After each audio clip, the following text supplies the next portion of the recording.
Hey, what's up guys? It's Josh here with you from Greencraft by Lima. Today we're going to talk about string trimmer maintenance, specifically greasing the gear head on a commercial string trimmer. What I've got in front of me is an Echo 2620T, which is just the torque model, higher torque model on the 2620. This particular unit has been in service for more than 3 years now. I think it's a 2022 model and it's March 1st of 2025. The grass and the weeds are growing, so we got to get mowing. This is just something we do before we kick the season off to make sure our equipment is taken care of. You'll see different people say different things about when and whether or not string trimmers need to be greased. The owner of the place where we buy the majority of our equipment and the Echo dealer says he never greased his in 35 years of lawn care experience.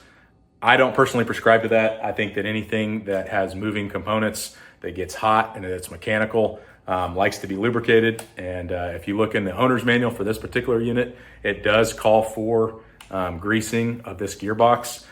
The instructions aren't really great and there's not really a lot that's said in there. So I'll just walk you through what we do. It may not be completely right, but it's worked well for us and it certainly doesn't contradict the manual. So first thing I'll do, if you look at the head here, there's this port that's got this bolt or this nut in it. We'll go ahead and remove that.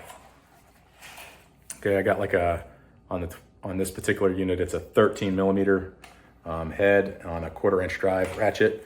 There's hardly any torque on it. This has never been opened before. I have never greased this particular unit since it's being used, since it's gone into service, but it's been a few years now, so it's probably an appropriate time to do so. All right, so first things first, I'll just kind of look in there and I can actually see grease very close to the surface. It may not come up on the video and that's okay, but I can see some dark colored grease very close to the surface. So that's a good sign. And then what I'll do, what we'll use is this Echo Red Armor lithium-based grease. The owner's manual for this particular unit calls for a lithium-based grease. It doesn't necessarily have to be the Echo brand, but it takes so little and it's so infrequent that a lot of times on these applications, I'll just go ahead and get the best stuff that the OEM makes. You know, it's the price or the cost is not much more because of how infrequent we really have to do this. So I would prefer to have this cut just a little bit smaller so that it goes in a little bit easier. But you can see we'll just take this tube of grease, insert it into the port, and just go ahead and give a good squeeze of the grease. All right, and there you can see the grease, it's filled and the grease is starting to come out.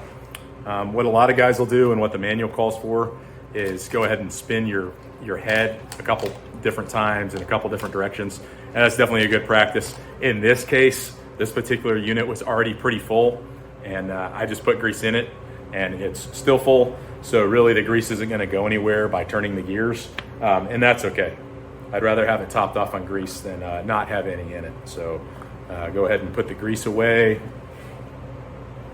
Okay, and then just take the plug, go ahead and put it back into the port. And I'm not really worried about that grease coming out a little bit. I'll wipe it off.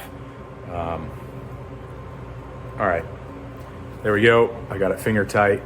And then just take your ratchet or your wrench and just tighten it up. I think you can use the tool that comes with these, but I always have wrenches and ratchets on hand. I don't always have that tool that came with it in the bag, but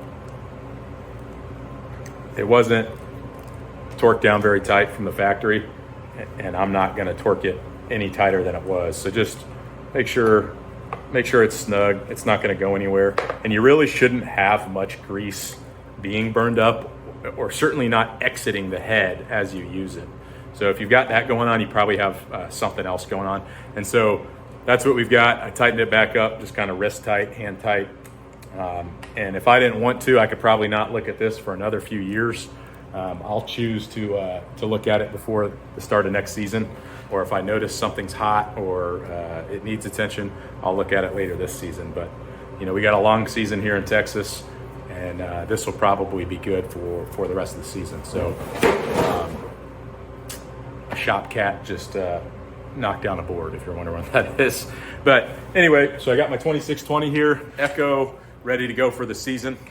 And hopefully it'll be a great trimmer this year, and it'll make some good money for us. So good luck and take care of your equipment.